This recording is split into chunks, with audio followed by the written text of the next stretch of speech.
What's up, everyone? Welcome back to Debating Metal. I'm Kenneth Dean, the Dean of Metal, along with my co-host Chris K. And I want to get something off my chest before we begin here tonight. I feel bad that we don't consistently provide you, our faithful listeners, with weekly content. Chris and I try really hard to do that, but there are times when life just kind of gets in the way. And I know you guys expect a show every week, and we try to give it to you that way.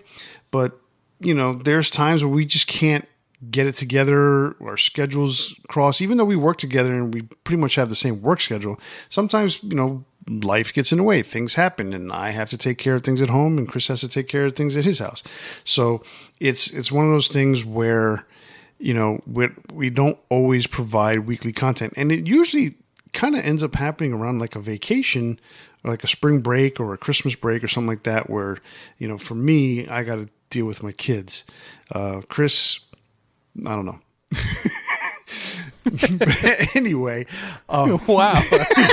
No, I know you got your family, you've got other things to do, and so, you know, it's. Well, I just recently had a really fun time because my wheels were stolen off my car, Yeah. and I had to deal with that, and it kind of interrupted life pretty much for 2 weeks. So Yeah, that was pretty rough. I know that you had a rough time with that, but. You know, I know we've been silent the last couple of weeks, but we should be good to go for now, at least for a little while. Basically bringing you back weekly content. And with that weekly content, and now this is off my chest, let's introduce this week's topic. And it is none other than King Diamond. And this week it's Mercyful Fate's Don't Break the Oath going head-to-head against King Diamond's Fatal Portrait. At the time, it was Mercyful Fate's last album and King's first album after the breakup of Mercyful Fate. We're going to compare the songs from each album, give you our assessment, and then determine which one we think is the better album. And with that said, let me just remind you that if you like what you hear today, click on the subscribe button, and we'll try and give you a new episode each week so you can hear our most vital opinions on your favorite metal bands, and ours too. All right, so this week, Mercyful Fate versus King Diamond. So you didn't like Mercyful Fate at first. I liked Mercyful Fate more than I liked King Diamond's solo stuff at first. But I don't know, the first few times that I heard them, I wasn't a huge fan. It takes it's like a fine wine. It takes a lot of getting used to listening to King's vocals. And that's the most unique thing about him and the band, and both bands, actually. And if you're not used to that, or you're not inclined to hear him sing like that, it's something that throws you off, because really, in metal, there's not anybody else that sings like him, which I think is really not cool. Not really, no. You know? Yeah, he has a very unique falsetto. Right.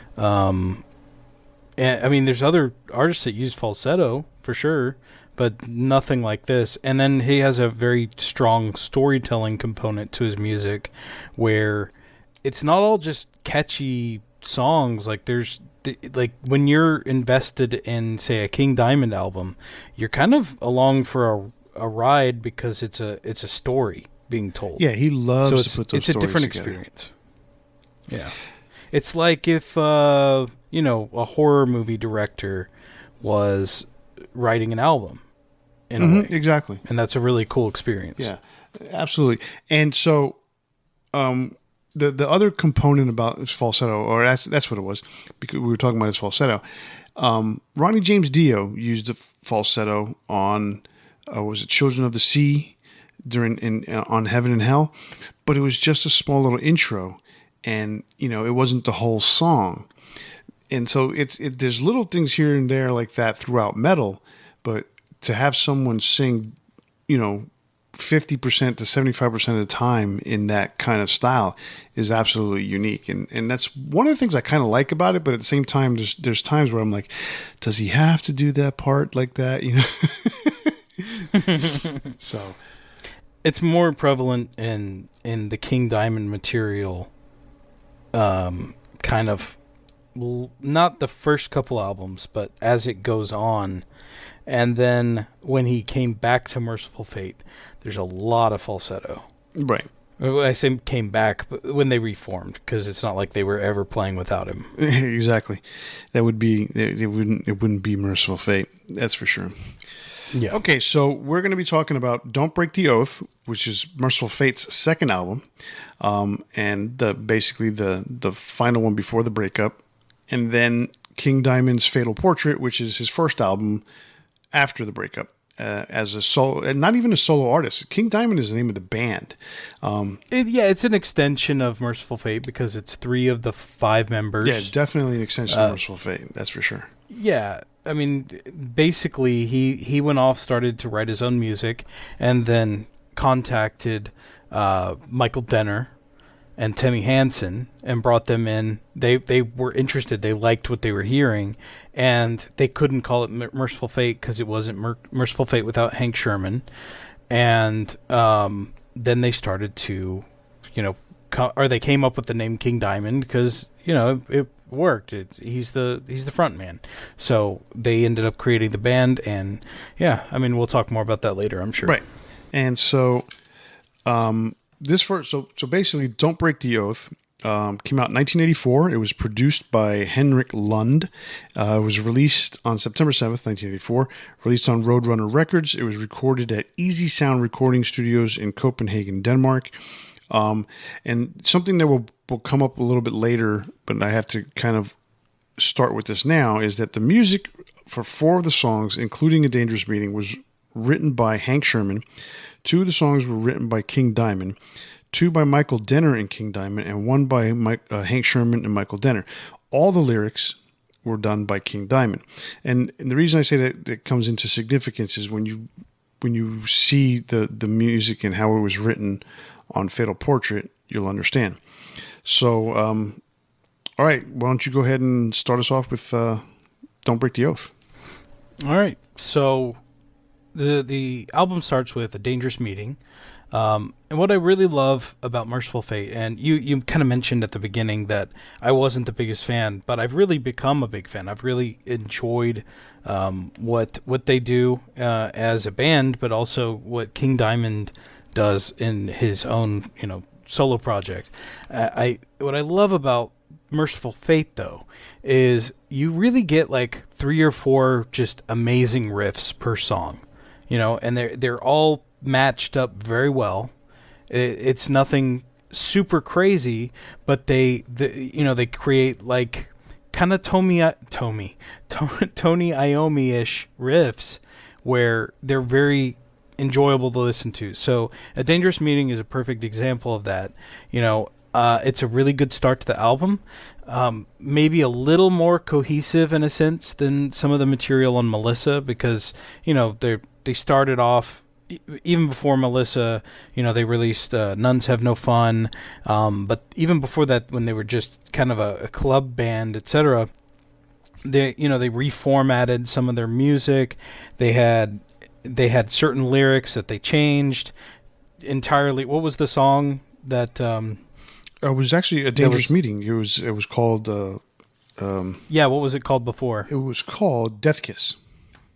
Yes, Death Kiss. So, this is at the point, a couple years in that they really hit a stride and a groove into what they were crafting musically. So, whereas in Melissa, a lot of times there was a lot more riffs per song, and he was really guilty with that with, say, Satan's Fall, where Hank Sherman just kept adding riffs and adding because he was like, this is too good. This is a little bit more cohesive, just to start things off. There's a bit of underlying ambience that's added into the formula, which I really like. Stuff that would carry on later into King Diamond material, and even further on when they would reform as Merciful Fate. And kind of like the meaning behind the song. So it's kind of a warning of do not mess with forces beyond your understanding. 7 people join in a ritual that ends up taking their souls. That's quite definitive. Yeah. It's kind of a cool thing. There's a lot of everything he does when he writes lyrics, he's trying to do something that is occult and not necessarily just Christianity occult.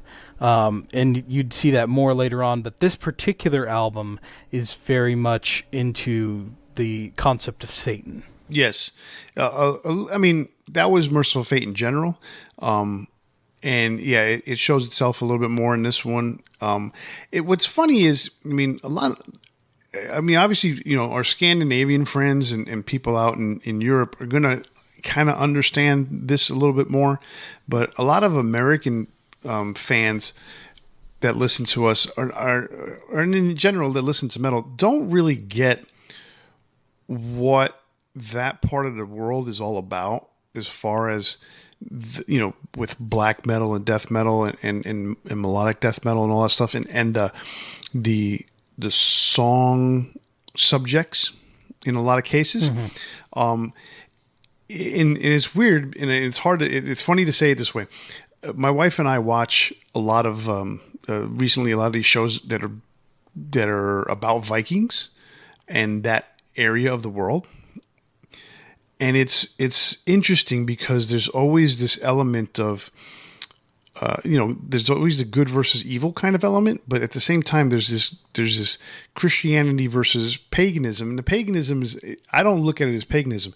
I look at the religion that Vikings and people from Norway and people from Scandinavia had, not as a pagan type of religion, but that was their religion.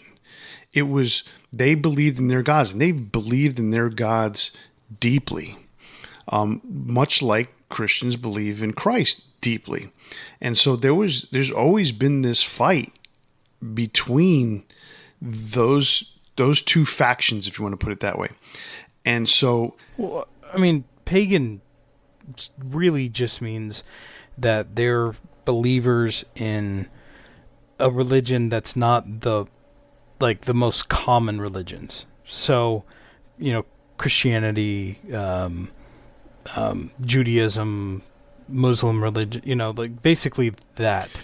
Right. But, when you look at it like that, even then, in that area of the world, that was the most prevalent religion. The gods, the Odin, and the whole Norse mythology that they believe in that region. Right, in that region. But yeah, in a world scope, it's right, because pagan specifically refers to a world scope. Right. So but on the show you always hear you're a pagan, and it's just like, mm-hmm.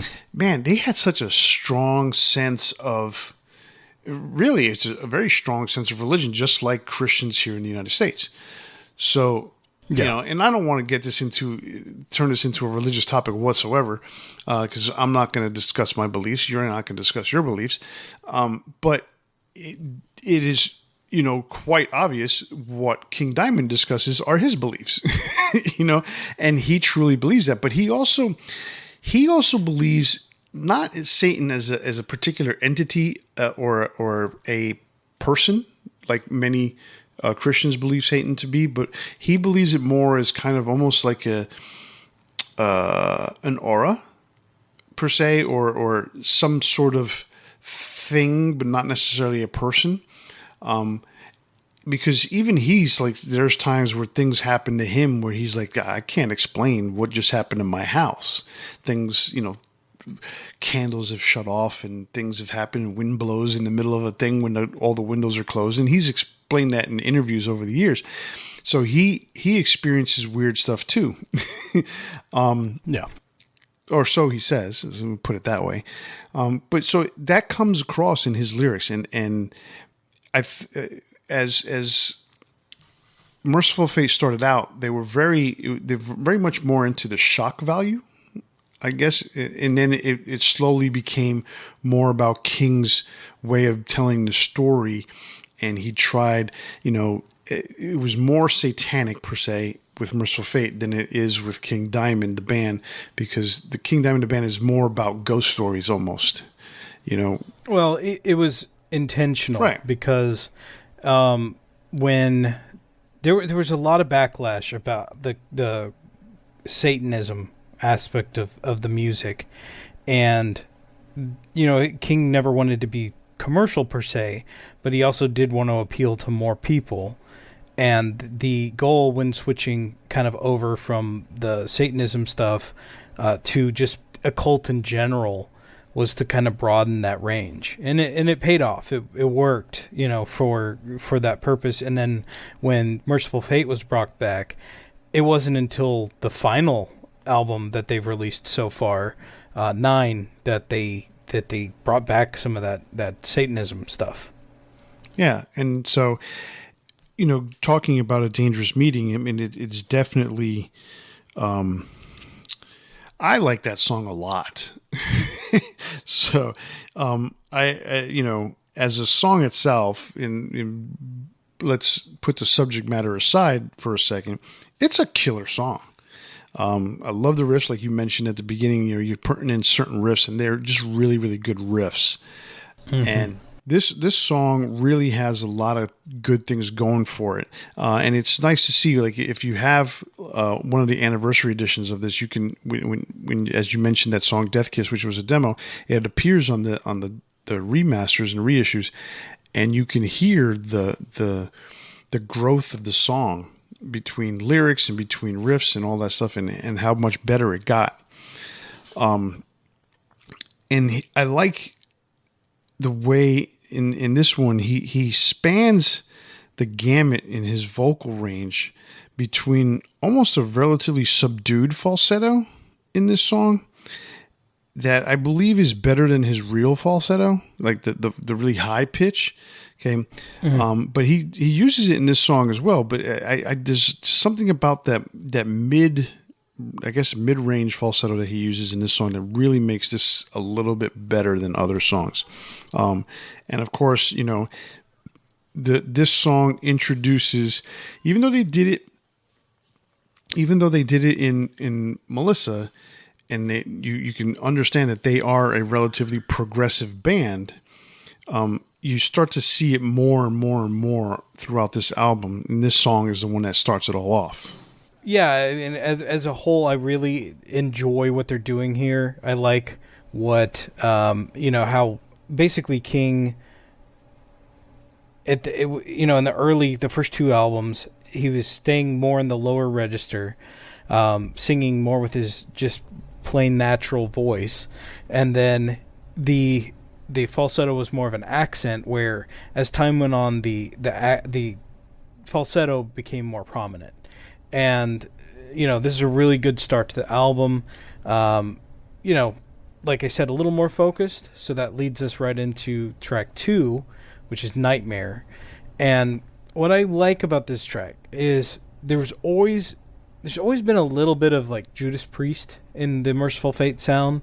The riff is pretty simple, but it has a really fast-paced bass-driven delivery, which I like.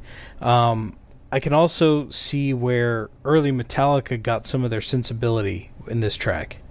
There's some definite similarities in Nightmare to, say, stuff off of Kill 'Em All. The dual guitar solo is really awesome, though it's very short. And there's a lot of like ghostly sounds to the vocals, which accompany the dreamlike story of a demonic woman invading the main character's dream. And there's the chant of "You are insane," which really is a great mood setter. When I'm listening to this and there's the chant of "You are insane," it reminds me of something like The Conjuring or one of those kind of modern horror movies that take it a little more seriously. And it's creepy. It's really cool. This song, it's funny because to me it's like so different to a degree, because of the way it starts. With the bass drum intro and the off time stuff. It's kind of, now I know where Testament picked up from. Some of that stuff on the first album from, or probably from the New Order actually. But that stuff like that. And, with King using mostly his falsetto here with touches of his normal tone to kind of enhance the point of the verses, there's a lot of really cool things and elements about the song that make it so different from A Dangerous Meeting, and so that's part of what I like about it. At the same time, it kind of throws you off because you're kind of hoping that it goes in the direction of A Dangerous Meeting. So there's a little bit of a kind of almost like a battle of wits in terms of the two songs. But as this album progresses, there's obviously some more elements that keep popping up. Yeah, I mean, I think one of the things that's very prominent is that early Judas Priest kind of sound to this particular song, and it's kind of comes back around a couple times, and you kind of see some of their influences in further songs too. I'll kind of mention that. Yeah, as well. I've noticed. I noticed a couple of songs here that have that kind of Judas Priest feel to it. Mm-hmm. Like early Judas Priest. Yes. Feel, so the third track is Desecration of Souls. It has a kind of a moody spoken intro with distorted vocals that follows another kind of very Judas Priest-like riff. The solo on this track is split into two sections as the song kind of takes a slower pace at the 3/4 mark, then returns to the original riff. The track overall has a more direct, simplistic approach with less varying riffs.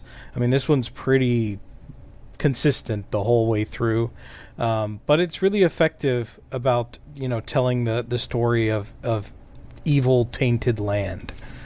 What's funny about this one is King Diamond. So you and I had this discussion while we were leading into this this episode. In 1984, death metal didn't exist for the most part.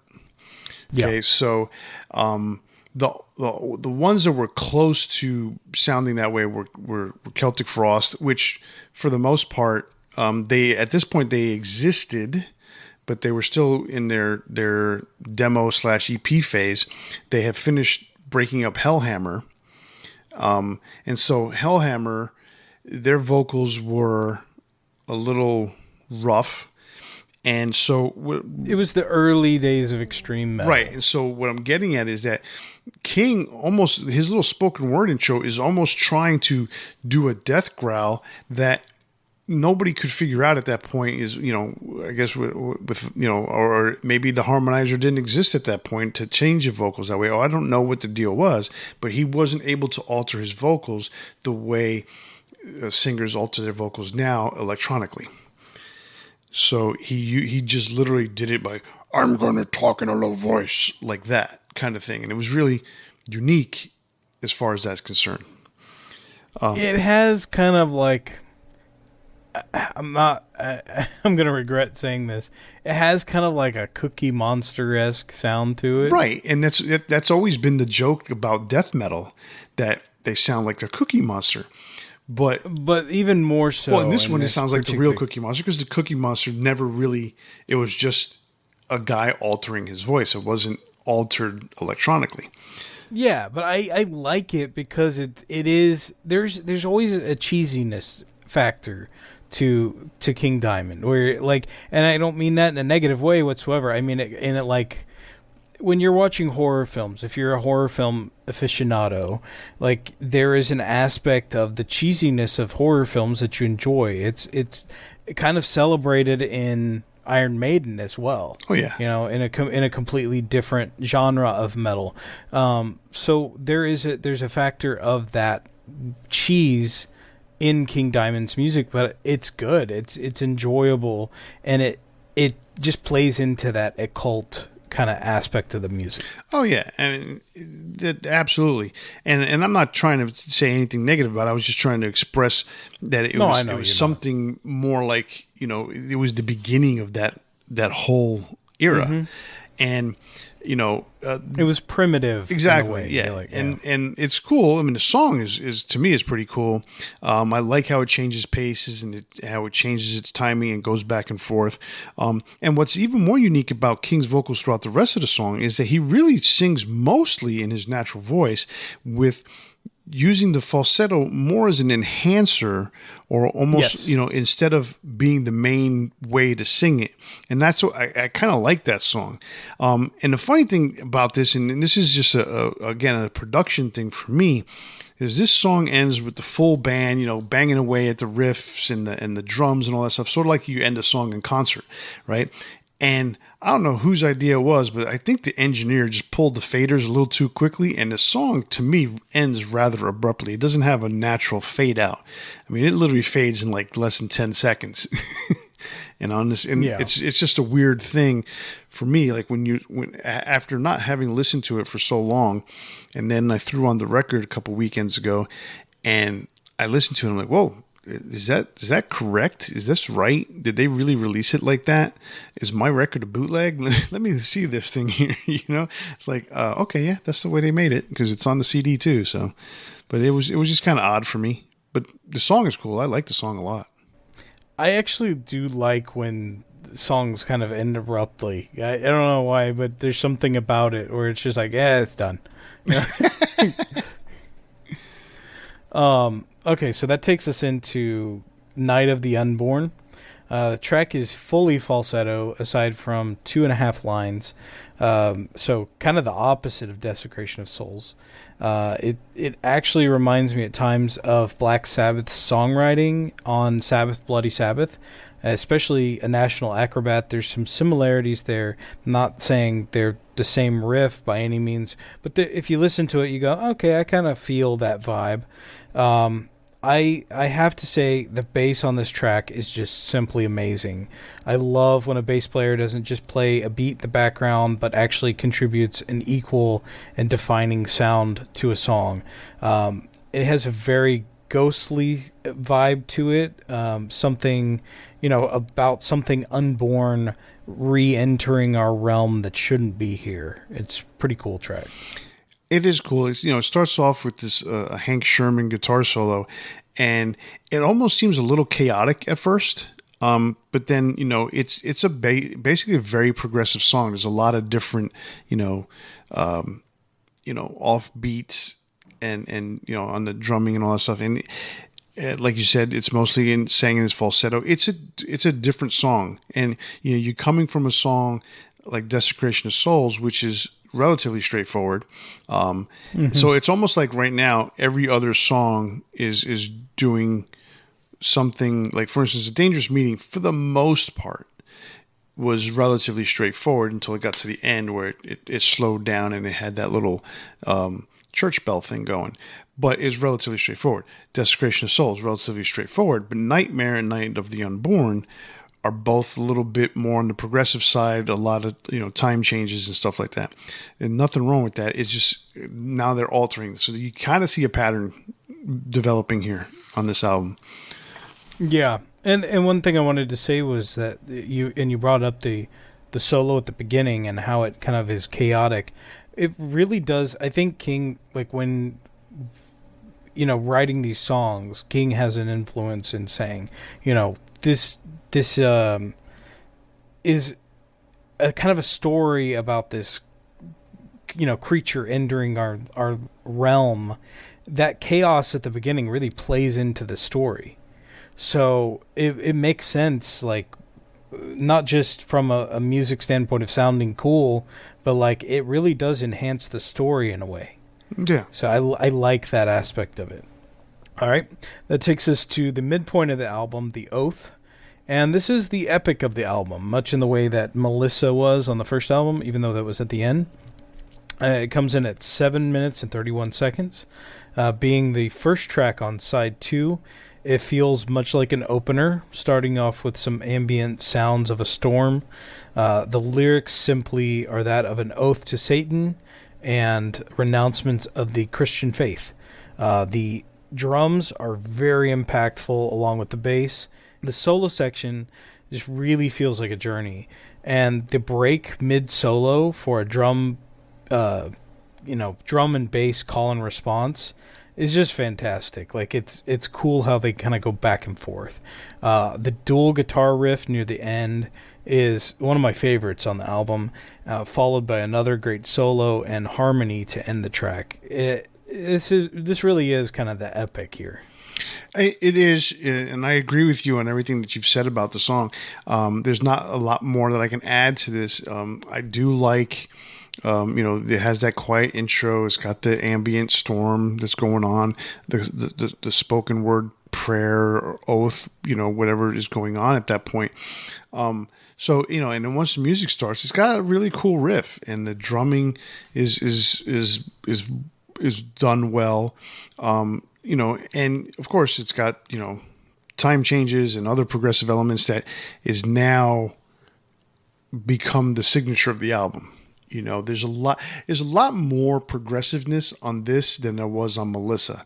Even though you got a song like Satan's Fall that's got, 10,000 riffs in it, that doesn't necessarily make it progressive. It just makes it, 10,000 riffs in it. It's just really focused, and that's right. The difference. Like, I love Satan's Fall. I think it's an awesome track. But it does have the ability, if you're not just really into just guitar riffs and you want something a little more catchy, it's going to lose you in a way. And it's also a long song too. It's like 7 minutes long. Yeah. So me personally, I love it. I think it's awesome. But I can see how some people, there is a part of the fandom of Mercyful Fate that feel like Melissa was just really unfocused. Me, it's one of my favorite, if not my favorite. I don't album. See why the fan base thinks it's unfocused. I mean, part of it has to do sort of like when you compare Appetite for Destruction for Guns N' Roses. You got all these different songs from different people coming in. Now, it wasn't like that for Mercyful Fate, but you're also talking about when a band starts, you write all sorts of different music, and you try to see what works and what doesn't work. When they got to the point of this works, but this is an older song, you got 8 songs, you got 9 songs, whatever it is, 7 songs, and you say, this is going to be our first album. So a lot of times it's going to sound disjointed, but the songs overall are really good on the entire album. So that while it may not be a story front to back, it's still a really good album. I mean, we're on the same page there. Right. But I get where, I mean, even Hank Sherman said, I just kept adding riffs into some of the songs because they were just so good, and it's almost like save some of those riffs for another album, but at the same time, that's why Melissa is such a great album. Exactly. So, I got no criticism there. I think it's awesome. So anyway, moving on to track 6, that brings us to Gypsy. This is a really great main riff, and the solo fits the track perfectly. It's a little more simplistic. It doesn't go, 50 different, 50 different riffs. It stays pretty compact. It's one of the shortest tracks on the album. Technically, it is the shortest track with vocals, so, because the one Far Away is kind of a lead-in, even though they're not connected, like, it's a lead-in to the closer of the album. But it plays almost like some kind of corrupted waltz, like a faster tempo. There's a danciness to it. And it's succinct and short, and it's awesome. Yeah, I like the song a lot too. It's got a really cool rhythm and a melody to it it's a good song. It's got the trademark solos in between verses. That's one thing that Merciful Fate's known for, where they finish singing a verse and there's these solos. Sometimes they're harmony solos, but and then it goes into another verse, or it goes into a chorus, or it goes into a bigger solo. So there's a lot, that's become a trademark of theirs at this point. And the other thing I like about this song is it's got a really good balance between the natural voice and the falsetto voice of King on this one. So this is a good song. I mean, in fact, I liked it so much I added it to my playlist today because it wasn't on there before. My ultimate playlist. I have like almost 2,800 songs on my playlist. Shame on you for not having it before. It's happened a lot, when we've done these head-to-heads and we listen to the whole albums over and over again. I'm like, I should put this on my playlist because I actually kind of like this song. And that's one thing that I really love about doing this stuff is that it really makes you respect some stuff that maybe you didn't hear before. Right, exactly. Or not necessarily that you didn't hear it, but like you didn't give it as much of attention, and then when you're analyzing it, you're like, man, this is really cool. The first time that I put this record back on, so when I was listening to it a few weeks ago, I played A Dangerous Meeting. I knew what to expect when it came to what's the song? Nightmare and Desecration of Souls. But what was weird about it is since I hadn't heard it in so long, other than A Dangerous Meeting, everything almost kind of sounded newish to me. Mm-hmm. And then when I flipped it over and then put on the second side, again, the songs, I hadn't heard them in so long. I almost disregarded the songs and said, I'm past the Dangerous Meeting, whatever, it's done, But now that I had to sit down and focus on it, because I was just listening to it in the background, I wasn't listening to it for anything other than that. Now I realize, where, this song has a good riff, that song has a good riff, this has got, this, and the solos are cool here and there. And yes, so you gain this respect for these songs that you probably, dismissed early on. And sometimes, you say to yourself, man, I wish I would have seen this, heard this a long time ago. You did. I did. I didn't pay attention to it. You didn't vibe with it. No, I didn't vibe with it at all. So, but, going back to Gypsy, it's a cool song. I like it a lot. There's side 2 ended up being better than I originally thought it was. Put it that way. There's more to talk about. Exactly. That takes us to track 7, and the title of this track is debatable. So it's listed as, and it's always been and always will be listed as, Welcome Princess of Hell. But the actual lyrics say Welcome Princes of Hell, and there's a funny story behind it. So when they printed the album, there was a typo, Welcome Princess of Hell. And it's been that way for so long that when they went to reprint the remasters and, the new, I guess not remasters, but just re-releases of the album, right? The ones that just came out from Metal Blade were reprints of the original album. They're just reprints, right? They took the master tape that came out in 1984 and they ran new CDs and they ran new vinyl.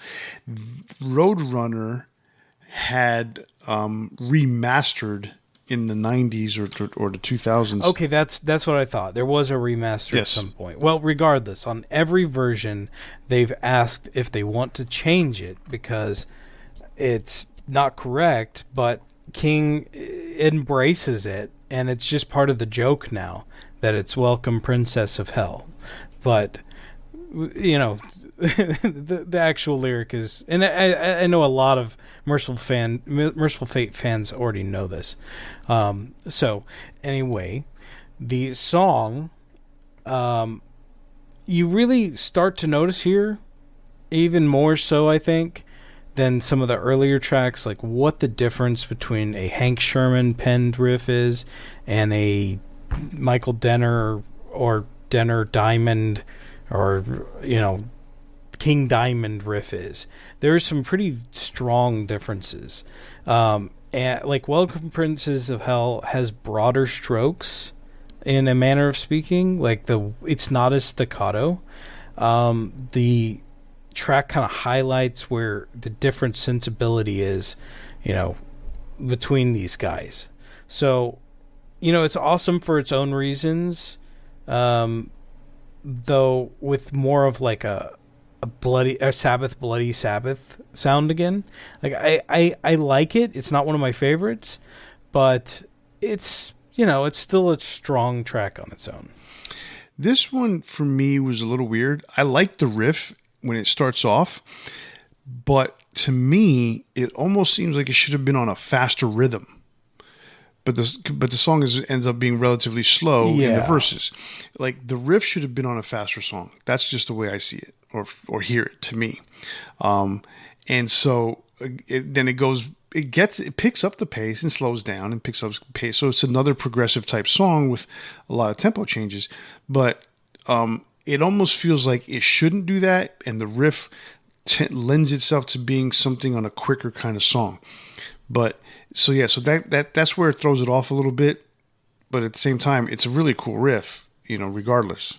It's just, to me, there's a factor of this song that is like a blueprint that the band is going to break up, because it sounds a little more accessible. Hank Sherman wanted the band to become more mainstream, and the riff itself sounds a bit that way. It's funny you say that, and I'll talk about that more, I guess, when we're done with the album. Okay. And we talk about Hank a little bit. But let's go on with the rest of the songs, and then we'll get to the final comments on the album. Okay. So that leads us to track 8, The One Far Away.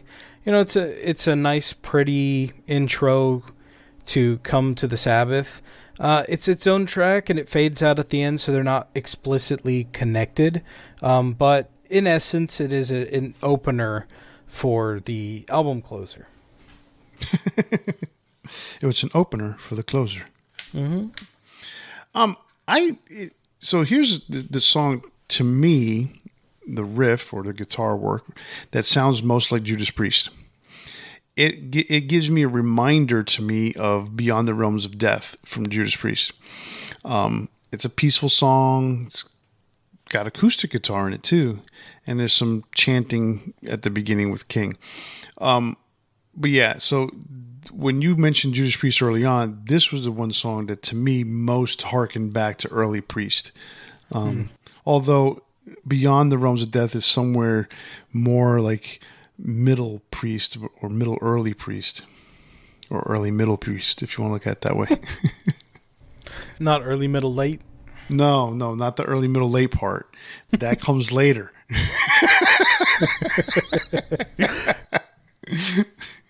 Well, that leads us into the album closer, which is Come to the Sabbath.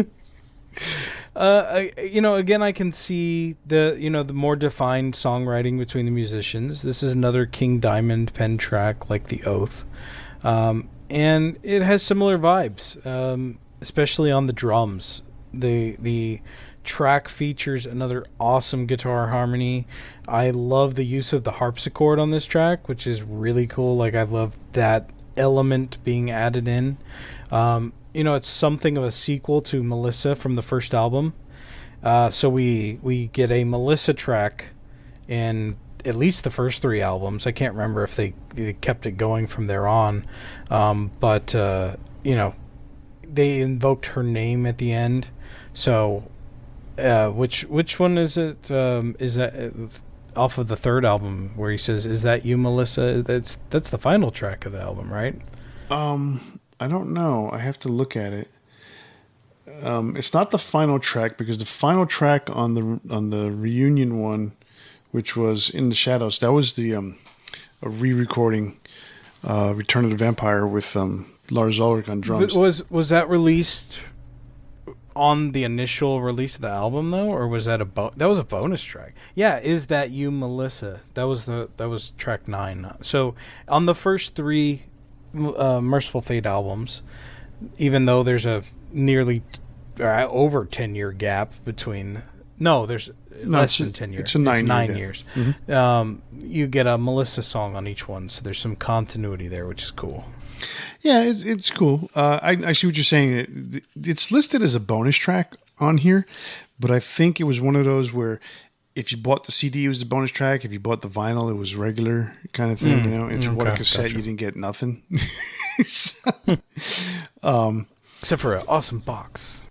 Yeah, right? So you just got a rough sounding, very hissy recording. You know what, though? Like, I still like that sound because it's very nostalgic. I can understand if you're, not into that, but there's something when you grow up listening to cassettes, there's something about it. I hated cassettes. But the funny thing is I had a shitload of them because I took all my CDs and put them on cassette because that's what I had in my car because I didn't have a CD player at the time. Yeah. They weren't very popular. So I always did, like a not a high fidelity. Like I didn't use those $20 cassettes to make an album, but I always used TDKs. It was a particular style. I can't remember. It was not the basic level. It was the next level up. And I never used that little Dolby switch. I hated that. It made it sound everything muffled. And I'm like, oh, well, it doesn't, I don't have a hiss, but I can't hear shit otherwise. It muffled everything. So, but yeah, cassettes were not my favorite, even though I had to use them in my car. It's all I knew when I was a kid. I mean, we had vinyls and we would listen to them in the house, but when you were on road trips and stuff, it was cassettes. So there's a nostalgia to it. But anyway, continuing on with the album. So Come to the Sabbath. I like the song a lot too. It's got a very cool riff. I like that riff a lot. It's funny because it reminds me of another song, but I just can't figure out what song it reminds me of. I can't put the finger on it. And maybe if I listen to some more in the car, it'll hit me, and then one day I'll just blurt something out randomly in the middle of the show saying what that song was from. But right now I can't figure it out. This song has a crap load of time changes on it. This is something that Mercyful Fate on this album really, really embraced a lot of the progressive elements. And to me, more so than the first, but for the longest time, I was pretty blind to what progressive metal sounded like, or what the structure was meant to be. Because when you think about it, a lot of thrash metal, it's very progressive in terms of certain things. Like when Lars Ulrich says that Dyer's Eve was progressive, that to me wasn't a progressive song. But there's other songs that Metallica does that I would consider progressive in style, just thrashy. So that's something to me on this album, Mercyful Fate totally went for. And I have some more comments to say about the whole album as a whole. Do you want to say anything about the album? Yeah, I mean, to kind of wrap things up, just 7 months after this album came out, band split up due to musical differences. It was a little more focused, like I said, in songwriting than Melissa, with fewer ideas and stop and start writing. But focused is not a bad thing. So it's a little heavier and more cultish than its predecessor, but moments can feel like the band was kind of going in two very different directions in its future, which obviously, due to the fact that they broke up, obviously they did go in two very different directions. So it's funny because your opinion of it, you continue to use the term cohesive. Where for me, when I listen to it, and I don't know if it's because I have a history with them or not, this is a weird way to put this. This album to me is a huge jump forward when it comes to songwriting. More mature. Mm-hmm. But in my opinion, it almost feels disjointed, very much like on the first side, where there was two songs that were straightforward, two songs that were more progressive and more time changey, whatever you want to call it. And in that element continued on side two. So it was, to me, it feels disjointed. It's like you said, there's two different kinds of styles of songwriting that are heading in two different directions. Well, maybe I wasn't quite clear when I say focused in the songwriting. I almost mean on a per song basis. Okay. So each song, it doesn't have like 50 ideas in it. It has 5 or 6 good ones or less, maybe like 3-4 good ones. But as an album, and I realized that what I was saying at the end was a little contradictory. There does feel like two different directions in the album because of the songwriting between Hank Sherman and then what Dinner and Diamond were doing with their songwriting. So it does feel disjointed in that way, but at the same time, it feels on a per song basis more cohesive. Okay, I get that, and I can see that. So the one thing that does stand out to me because of all the progressive elements is that Kim Russ, the drummer, it almost seemed like he was a little bit out of his league in this on this album, and you'll understand why when we get to Fatal Portrait.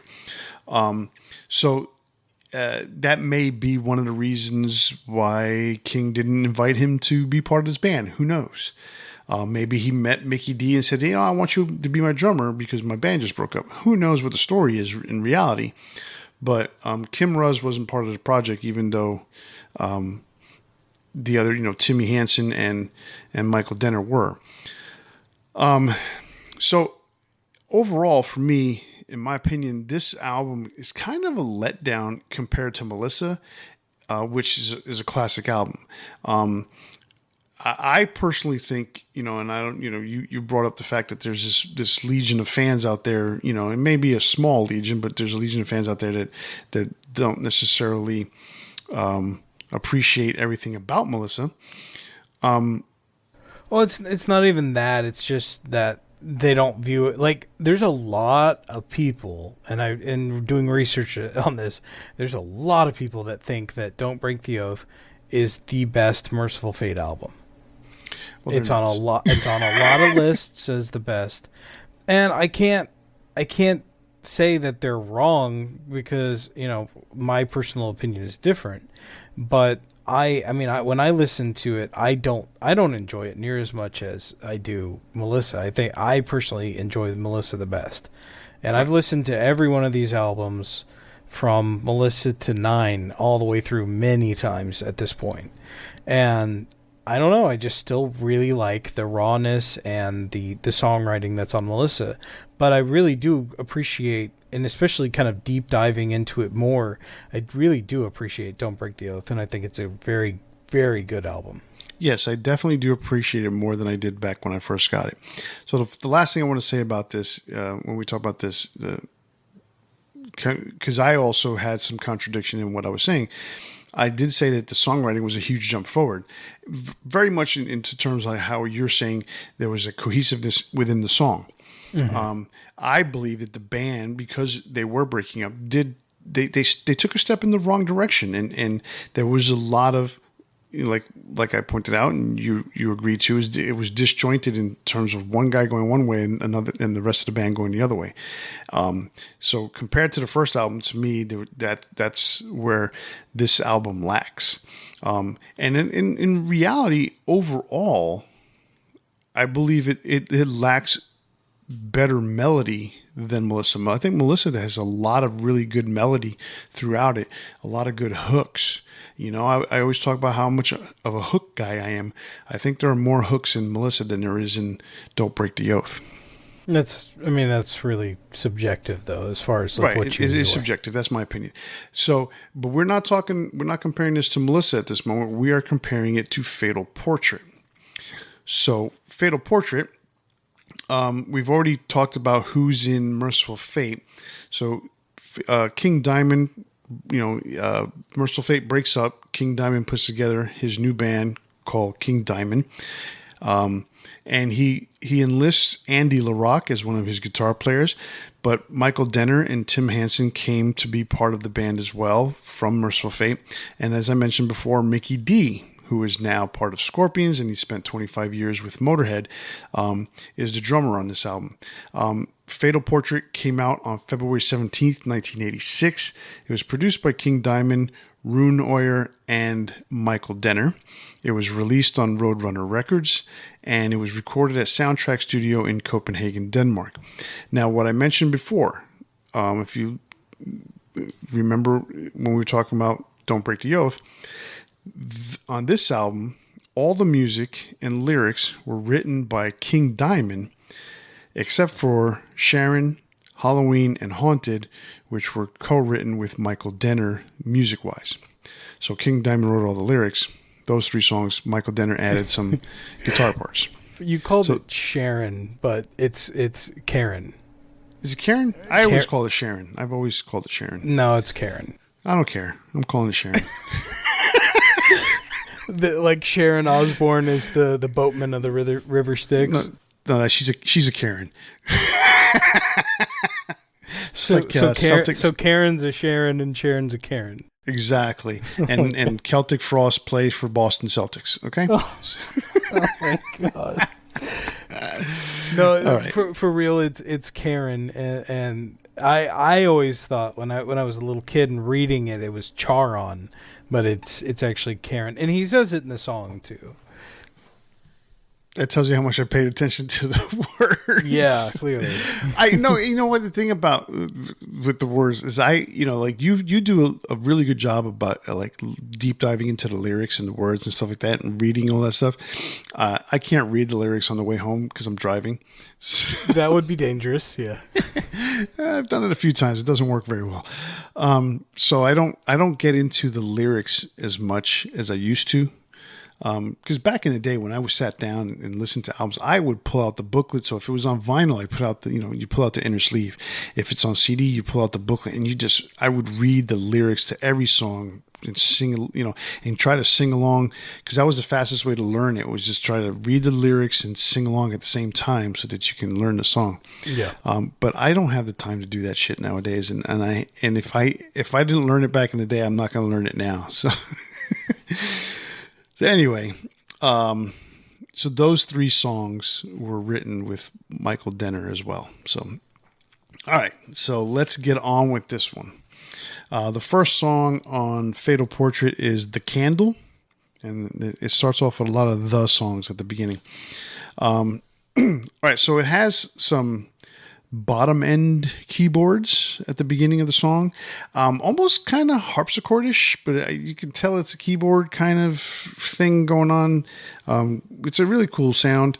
It's got a spoken word intro that comes in. It tells a little brief story about what's the song is about, what the album is going to be about, sort of thing. You can probably explain that a little bit better to me if you read the lyrics. I really think that this intro to this song should be a standalone track, because it does literally fade to black and then the song starts from there. So, but once the song kicks in, you can see a little bit more straightforward in style than Mercyful Fate was, but it's still very much King Diamond-esque. You get the sense, listening to this song, that you almost feel like King Diamond's now free to do whatever he wants to do, and that definitely is prevalent throughout the album. Definitely less progressive, but still very European sounding, or maybe I should say Scandinavian sounding as far as metal's concerned. Maybe that's more definitive of the kind of style that we're listening to in this King Diamond writes in. But you maybe have a better explanation for that than I do. Well, so story-wise, this is part of one story that is told over 5 tracks. So the first 4 tracks and Haunted, the final track on the album, make up the story of Molly. So we're going to kind of explore that as we go. You talking about the Molly that works for us at the front? No, never mind. No. Molly's great, by the way. So, like a nice person. not a haunting ghost that's not vengeful a haunting ghost towards her mother. So, well, I don't know. Maybe she is. We have to ask her. So as far as the story goes, in this particular track, the narrator sees a face in every candle he burns, and it speaks one word to him: Jonah. That's about as much of the story as we get here. The first 2 solos by Michael Denner and the final one by Andy LaRocque are just awesome. Timmy Hansen's bass line really adds a lot of life to this track. So yeah, I get what you're saying. Like, it has kind of it's not an American sound. It's not. It has that there's a melodic sense to it, but the sensibility is obviously more geared towards what story is being told and how the music goes along with the lyrics. It's very lyrically driven, but King is a multi-instrumentalist, and he can add a lot of dimensions to it, where he was restricted a lot to what riffs were being written before, and adding the lyrics in via that direction. And you see some of that change with the second album with Don't Break the Oath, which we just spoke about. But now here, this is a fully invested King in all aspects of the music. And so I get where you're going with what you're saying, is that there's that kind of more European flair to it. Okay, so that leads us to the Jonah, which has got another quiet little haunting intro and another brief story. This song, to me, once it kicks in, is very Black Sabbath sounding to me. But of course, you throw in that King Diamond twist to it. So, in the past, I never gave this song much thought, like we talked about with some of the other songs on Don't Break the Oath. But listening to it this week, it's definitely better than I thought it was. I really think the guitar solos on this song are really, really cool. And I can tell the difference between Michael and Andy playing their styles right away. Oh, for sure. Yeah, they're vastly different. Oh, yeah. And Michael still plays with that humbucker sound. He plays a Gibson guitar. Andy, in the pictures, plays a BC Rich. He has a little bit more of a fluid sound. And when you think about it, Michael Denner to this day still plays Gibson guitars. The humbucker sound is something that once a guitar player kind of falls in love with that sound, that is their obsession. Zach is obsessed with it. Slash has it. Ace Frehley has it. All these Gibson guitar players have it. Kirk Hammett has it to some degree, even though he changed, to what was it? What guitars did they play forever? He's back to playing Gibsons now. Oh God, damn! I should know this. Anyway. ESP. So he played ESP guitars, and so his sound was never exactly, even though he plays humbucker pickups, it's not the same when it's on a Gibson guitar. So enough of that production stuff. So you can tell the difference between Michael and Andy's playing, and it's so obvious, and it's really good because that you pick up on that. So when you're listening to the song, this is this guy and this is that guy, and you really enjoy that part of it. So I think this is a really cool song myself. Yeah, one thing about Andy the Rock is I first knew him from Death. He played on my favorite Death album, and I'm blanking on the name. Was it the last one? No. Hold on. Which is funny, just like I blanked on Metallica, and Death is your favorite band. It's the last few days, well, actually this whole week, has been very draining. I know. I can see the album cover. It's so frustrating when this happens, because it's like I should know everything about this, and when it's something it's so simple, when you can't think of individual thought patterns, it kills me. But Andy LaRock played on that album, and he has a very unique sound. So, like, not to go too much into it, but Chuck wrote all the songs. He played the guitar parts on everything, except for he wanted Andy to come in and play the solos. So he didn't even really prepare him very much for it. He basically gave him a few bars of where the song was going, and then Andy would play the solo. And it gave it really kind of a cool flair, but you can tell anything he plays on, he has this very unique style. And it just something about him that he's very recognizable in everything he does. But anyway, so the Jonah going back to the track that we're supposed to be talking about, it starts off in a kind of a similar manner to The Candle with a moody ambient opening with spoken words. The solo and dual harmony in the middle, I think, are just awesome. But the lyrics in this one, continuing the story from where we left off, the narrator finds a book with a spell that will break, the narrator finds a book that will break the spell and free the girl that he sees in the candle. And she shouts, "Hear my story," at the end of the song. So basically she leads him in the direction of what will free her. And that's kind of, it's kind of step by step. We're not getting a ton of the story at a time. And that's kind of what I like about it, too, is that it's not just overloading you with tons of information. All of it's kind of memorable and very succinct. Like, a couple of the tracks, as we're going to go on to in the second half of the album, they tell one story per track. And I kind of like that, where it's a little more simplistic, but at the same time, it's not simplistic musically. It's more simplistic. There's nothing ever simplistic musically when it comes to King. Yeah, so. It's simplistic lyrically, but not like pop music, but more so than what we were getting it with Mercyful Fate. Right, exactly. So that leads us to The Portrait, which is, again, another cool song.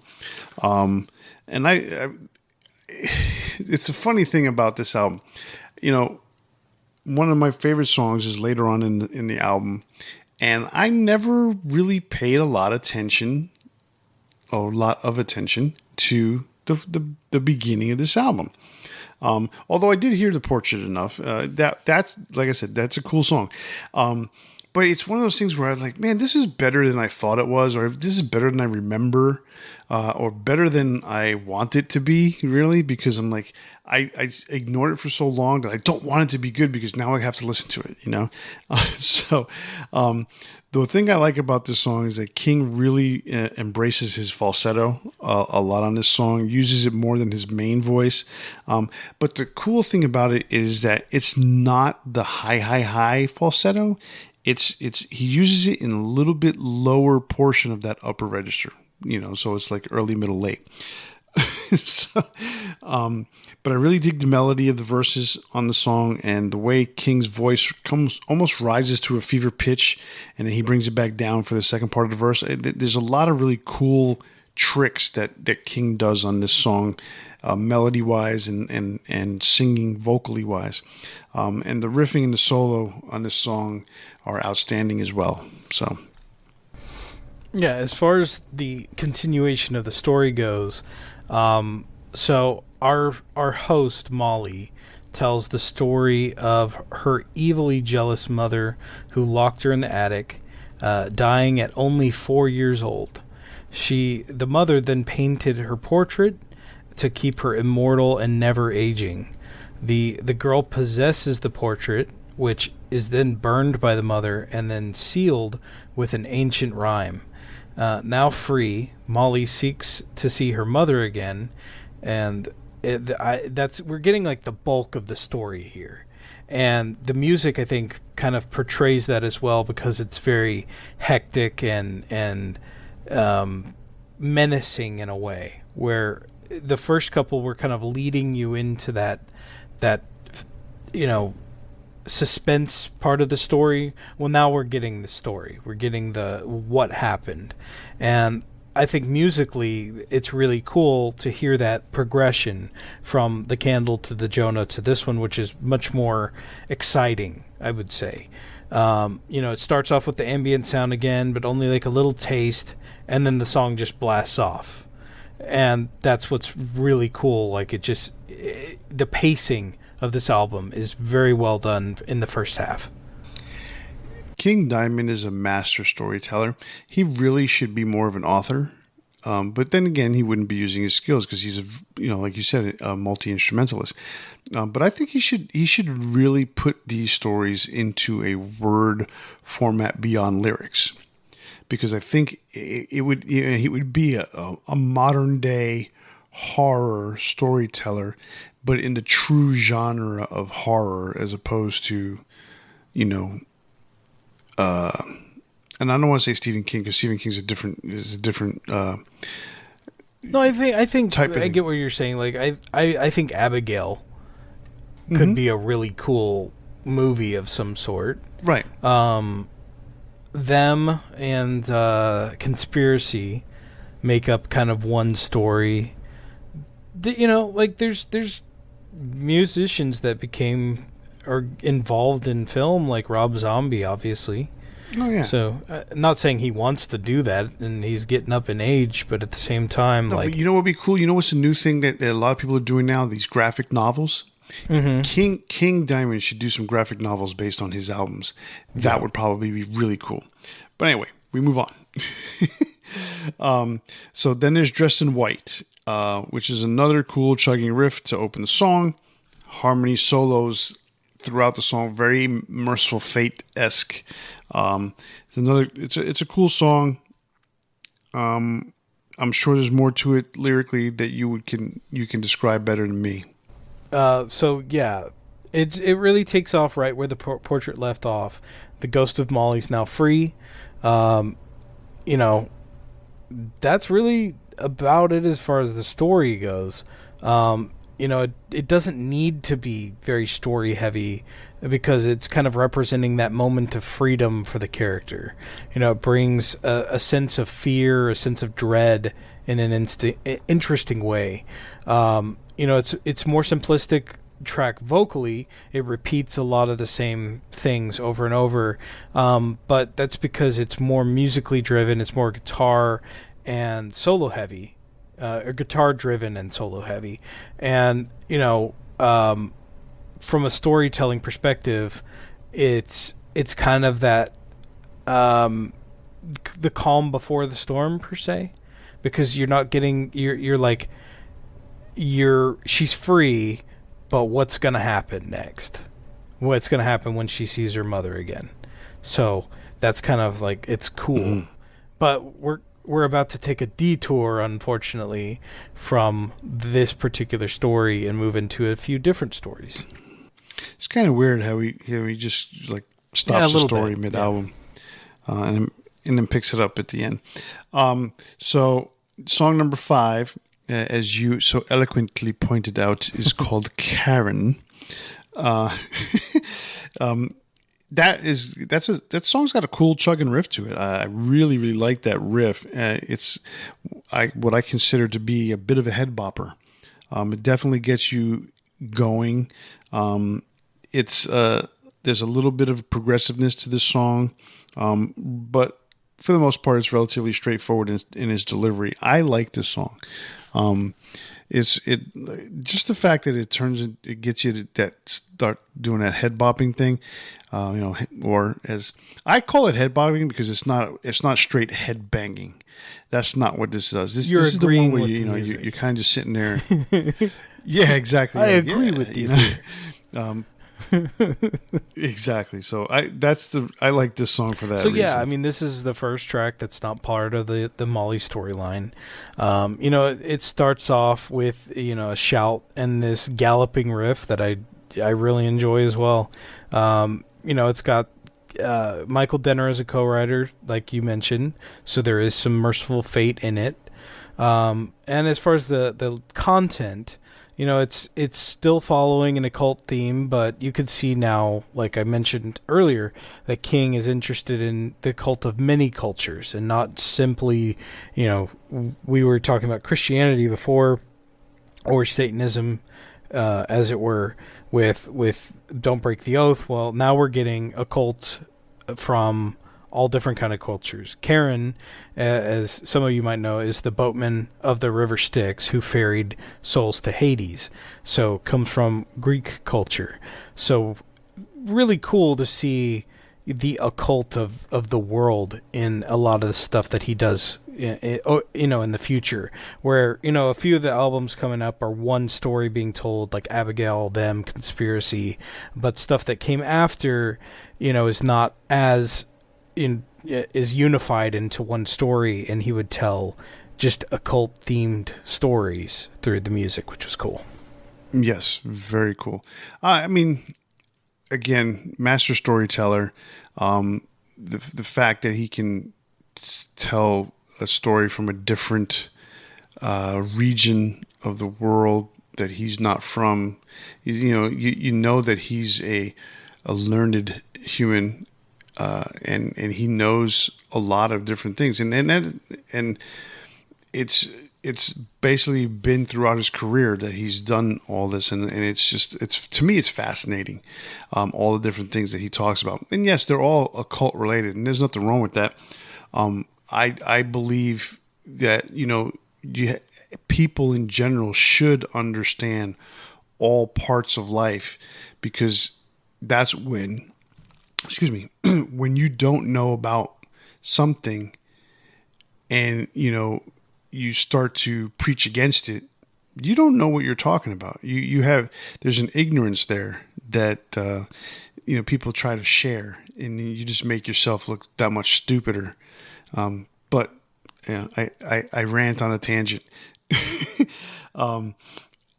Moving on to Lurking in the Dark. Another cool song with another nod to Mercyful Fate, as it has that in-between verse soloing that Mercyful Fate was so popular with. The solo on this song, to me, is outstanding, as it goes from Andy to Michael very smoothly. And this is one of those where it's not so obvious to hear the differences, but yet, you subtly can tell that it went from one to another. This is a really cool song in that regards. It's one of these where all of a sudden I'm realizing, man, all these songs are cool. They're really, really good. So it's definitely cool to see that King Diamond has been unchained, if you will. Yeah, I mean I like the opening because it starts off with a howl. And it ponders, what lurks in the dark. It's a simple concept, but it's how many times in your life, when you say when you were a kid, were you sitting there in the dark and there's this feeling of you don't know what's there. It's very creepy. It's a universal concept that I think pretty much everyone gets. The solo reminds me a lot of like early solos from Dio, which I really like. It's another just really good track, but what I think hit me here when I was listening to this album a few times was, you have the Molly story at the beginning, then you have Karen, and now we're exploring the concept of what lurks in the dark. It feels almost like an anthology series, like back when you used to watch like Tales from the Crypt or something like that, where each story was different but unified with the same kind of vibe.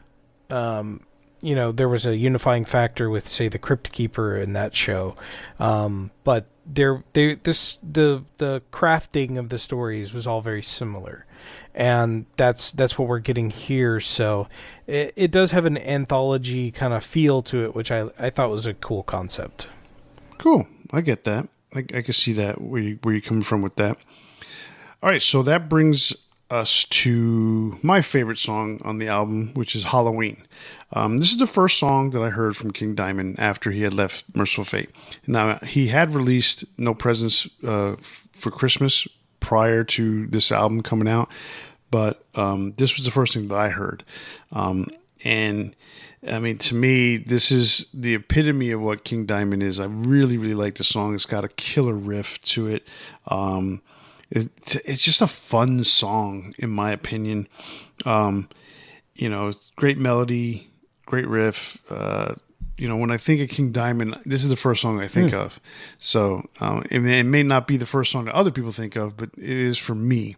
So I just think there's a cool song about Halloween. Fair enough. So I have to mention this. Overkill totally ripped off this riff.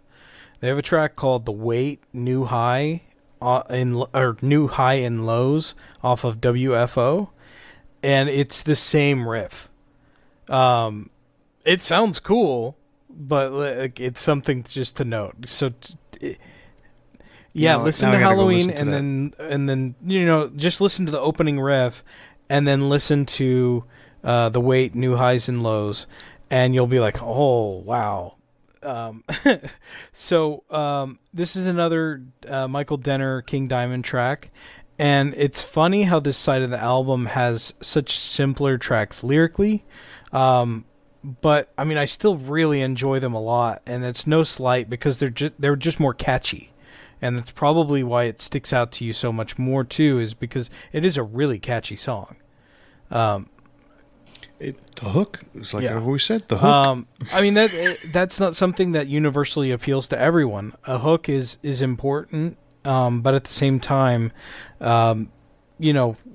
people have different musical tastes, and I enjoy some really complex songs for the reason that they're complex. I just enjoy that.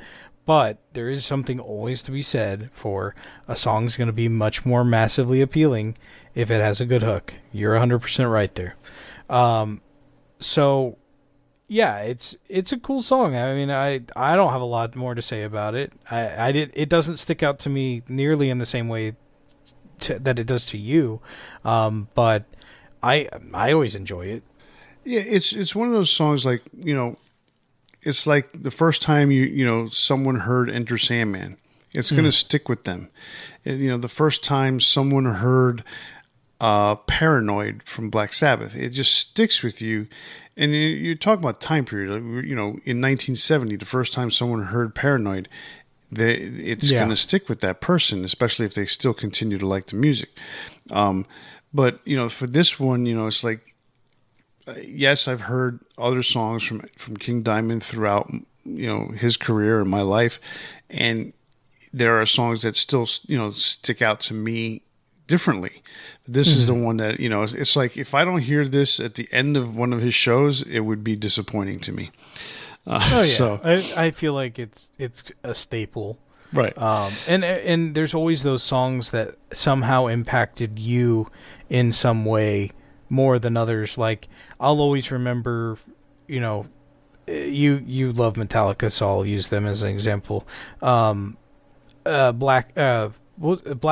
the first track off of Injustice for All. That opening was one of those that just like it hit me in such a way that if I think of Metallica, that's one of the first songs that I'll always think of. Exactly. So there you go. It's exactly the same thing that I'm talking about. Yeah. So that brings us to Voices from the Past, and that is a really cool instrumental that's on this album. So much so that King Diamond actually plays all the guitars on this song. So that's interesting too. It definitely, to me, it's weird. It's one of these solos. Or not solos, one of these instrumentals that, even though it's mid to fast paced in tempo, it sounds like an interlude, but at the same time, it definitely stands out by itself. And to know that King played all the guitars on it, that's pretty cool too. So I like that. As an instrumental, it's pretty cool. Yeah, I mean, you kind of covered the whole thing because it is. In its own way, in the same way that what was the one on the last album, the One Far Away. Yeah, the One Far Away. In the same way that was kind of an opener for the final track on the album, Voices from the Past kind of does the same thing, but again, it's not linked to the track, so it's technically not. It's its own instrumental, but it does have a feeling of being like that lead in to the next track. Right, exactly. Which the next track is Haunted, which has got a nice intro riff. I really like that intro riff. But it's a quick time change right off the bat, and then it goes right back to the riff. So it's definitely almost in the style of of Mercyful Fate in that regards, where they're just changing times and changing riffs and stuff like that, and it makes sense because it's co-written with Michael Denner. So that might be his input into the song. But the song slows down a little bit in the solo and then comes back for the verse. So it's one of those songs that, it's not the most memorable song on an album, but it's definitely a solid song. That's the way I look at it. This is a solid song on this album. Well, what it is it's the closer to the story that we started with the first 4 tracks.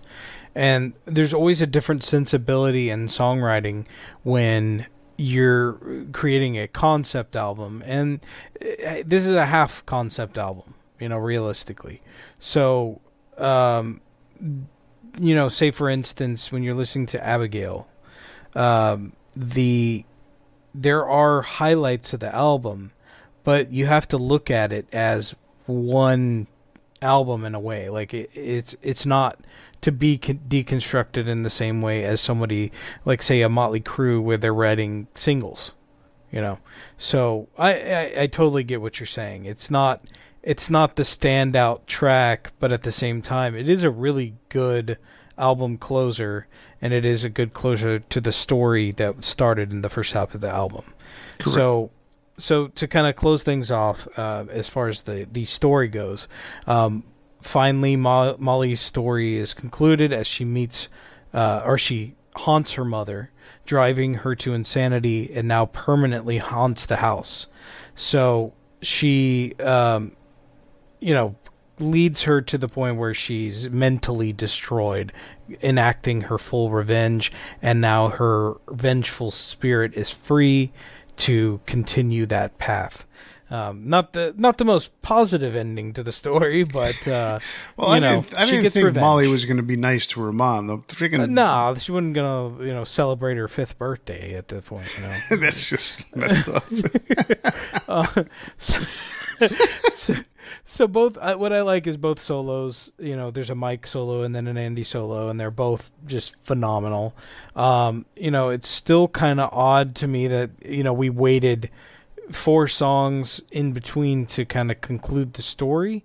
I guess in some sense that it's what's gonna make you say, I'm gonna listen to the whole album to get the story. But I don't know. It's kind of a weird choice to me. You get Voices from the Past is a short instrumental, and it could easily just kind of flow there in the middle of the story. That's fine, whatever. But to detour into Karen, and then What's Lurking in the Dark, a song about Halloween, it's kind of weird, but overall I still really enjoy it. To me, it would probably have been good if they were just done 1 through 5 and be done with it. And they could have made it side 2 of the record, because Halloween was such a strong song. It should have been like song number 2 on the album.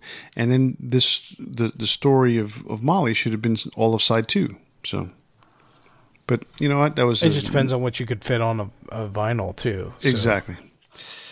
All right. So in summary for me, the one thing that stands out the most for me is that the musicianship of Andy LaRocque and Mickey D was a dramatic upgrade from Hank Sherman and Kim Russ, and you can hear it all over the album.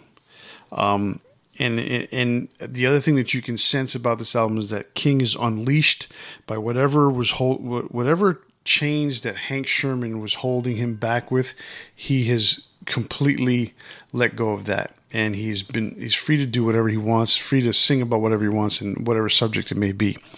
And the production of this album to me, leaps forward from Mercyful Fate's Don't Break the Oath.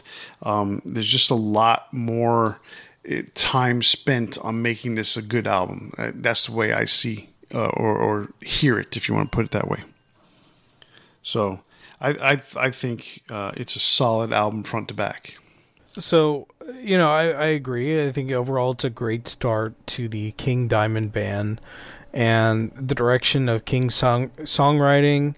It's a bit of a mixed bag with the 3 filler songs, in the placement that they are, but as a whole, it's a really good album. It's not as fleshed out as a story as you would get with, albums that are coming up like Abigail, Them, Conspiracy, the ones I mentioned before.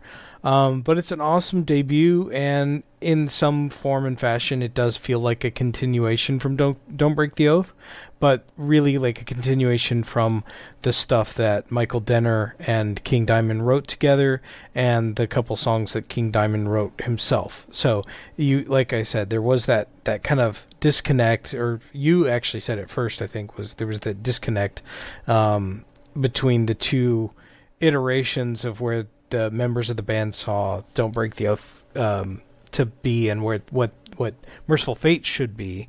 But we're getting the more focused version of what King and Michael Denner saw it as. Yeah, I mean, so let's put it this way, and I said I was going to mention it earlier about Hank Sherman. If you look at the back of the album cover, it's not on the CD, but if you look at the back on the original album cover for Don't Break the Oath, Hank Sherman is in a shirt, or what appears to be a t-shirt, that has got the sleeves cut off, and part of the sleeve is still attached to his arm. And I remember King Diamond in the interview way back in the day talking about how you can even see Hank Sherman was being different with everybody in the band, and it came to a head when he allowed that picture to be put on the album, showing him in a different light, like almost like, how like Graham Bonnet stuck out like a sore thumb from the rest of Rainbow because he has short hair. This was, Hank Sherman's way of saying, I don't give a shit anymore. I'm going to just be whoever I want to be. And it's kind of weird because Hank Sherman later on did a project, the Sherman Denner project. Denner Sherman. Or Denner Sherman, that was very much in the vein of Merciful Fate. And even then, we're talking 9 years later, they get back together and he plays with the way he plays. So I guess he just was going through a phase at the time. But it's one of those things where, that phase affected a lot of people around him. So Hank Sherman and King Diamond did not see eye to eye, which is kind of weird because now they do see eye to eye, and it's Michael Denner and King Diamond who don't see eye to eye, and that's a shame. Because I think they really should, if they're going to get Merciful Fate back together, like he said they're going to, Michael Denner should be part of it, but he's not going to be, which is sad. But anyway. So what did you think was the superior album? I think I know which direction you're going to go. I mean, for me, the King Diamond's Fatal Portrait was the better album. Coming off of Melissa, to me, Don't Break the Oath was a disappointment. Even though A Dangerous Meeting is such a strong song that for a lot of people, it really led the way, and it disappointed people when Merciful Fate broke up because they had this great album. But to me, if you look at the totality of things, to me, it's a weaker album than Melissa. That's my opinion. But then when you have Fatal Portrait, you see the strengths that King Diamond has and what he was able to do on his own, and including two members of Merciful Fate. It was such a strong album, in my opinion, that it's definitely the better album. What do you think? So this is a tough one for me because I view them as very close together. So, what puts one over the edge, that was a hard decision for me, actually. I think what I really like Fatal Portrait as, the 5 songs that make up the Molly story. I think that's really cool. I've got to take a couple points off in a way in my mind, for splitting up the story, but I get why they did it, And even if you're watching an anthology film, where they're telling multiple stories in one film, horror movies do that a lot. A lot of times it'll start off with one story and then it'll conclude the movie with the ending of that one story where there's a lot of stuff in between. So it has that similar vibe. So it's tough to say. But, I don't necessarily agree with your view on Don't Break the Oath where it's a weaker album. I don't think it's a weaker album in any way. I think it is a bit more mature in a lot of ways. There is just some dissonance between, two camps of what the view of the album should be, or what the view of the band should be. But it wasn't quite there yet. You could see the cracks forming in hindsight. But I think if you heard it when it first came out, you don't know all this stuff. You can perceive it how you will, but you don't know all the ins and outs of where they were breaking up, etc. I think in a way, Don't Break the Oath is we did an episode a long time ago about In Flames where we compared Colony to Clayman, and when we listen to Colony, you hear it's still little, it's refined from where they started, but like there's still room for growth. And then they hit that height of maturity in their songwriting with Clayman. And I think that in the course of 2 albums, they kind of did that same thing with Don't Break the Oath and Melissa, where Melissa's a little more raw. There's a lot of really cool concepts. I love it. Like I said, it's my favorite Merciful Fate album, but Don't Break the Oath is really well done for what it is, and I can see why a lot of people view it as their favorite. For me, though, there's something about it that tips more in the favor of Fatal Portrait. And as much as I like, if I would say you Don't Break the Oath is an 8 over 10, Fatal Portrait is like a 8.2 over 10. It's a little more refined. It knows the direction it wants to go. It's not quite there yet, because in Abigail we'd get a full story from beginning to end. But Fatal Portrait is King really embracing his direction and what he wants to do musically, and everyone else was on board for it. And I love that. So I'm just barely going to give it to Fatal Portrait. That was a long diatribe to get through to skimming Fatal Portrait into the final head to head. Well, I mean, I think it needed to be said. It did. And I don't agree exactly the same as you do, but I can understand where you're coming from with that. So that's cool. I like that. All right. Well, that brings us to our big 4 for this evening, and if you may have guessed it, it's a King Diamond related Big 4, but it is the Big 4 Merciful Fate songs. Do you want to go first, or do you want me to go first? Why don't you go first? All right, I'm going to go first. Okay, so my number 4 song. All right, so it was tough for me because the stuff that came out in the 90s for Merciful Fate and the early 2000s, to me, I never gave it a chance.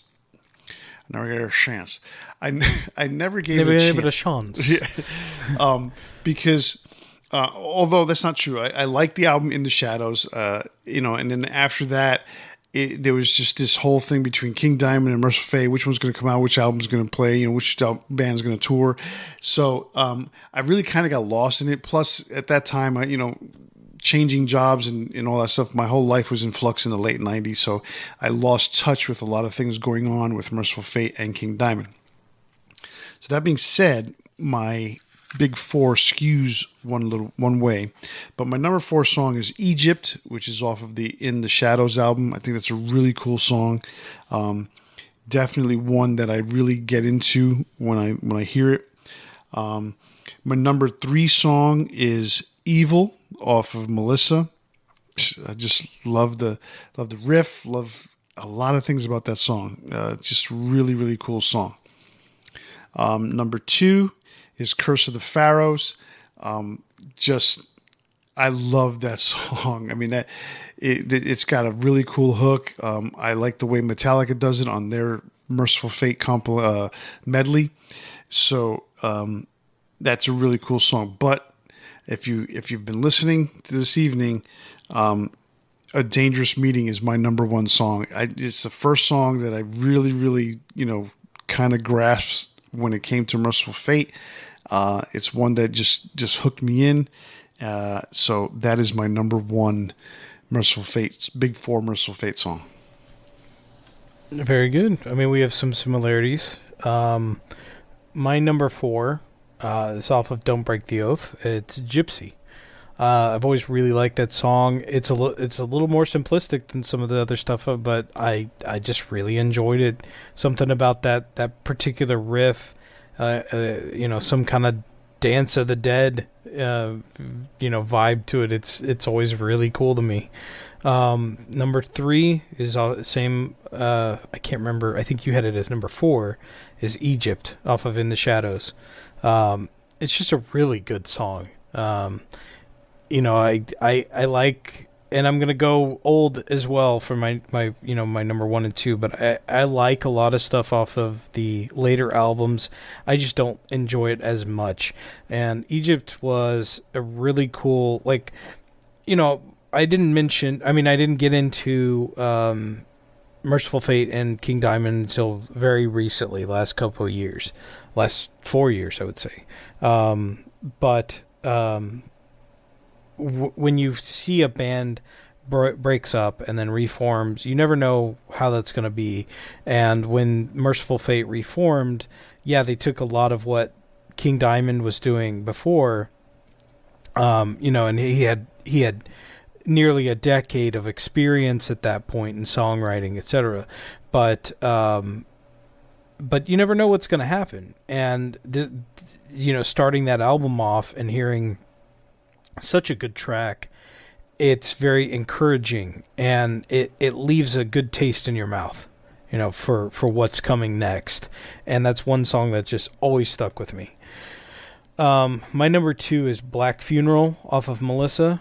It's an awesome song. There's a lot of ideas there, but for me it works. I just really enjoy it. I don't care if, he kept adding riffs and that kind of stuff. It works for me. And my number 1 you had on your list as well, Evil off of Melissa. It's just, I love the story. I love the vocals.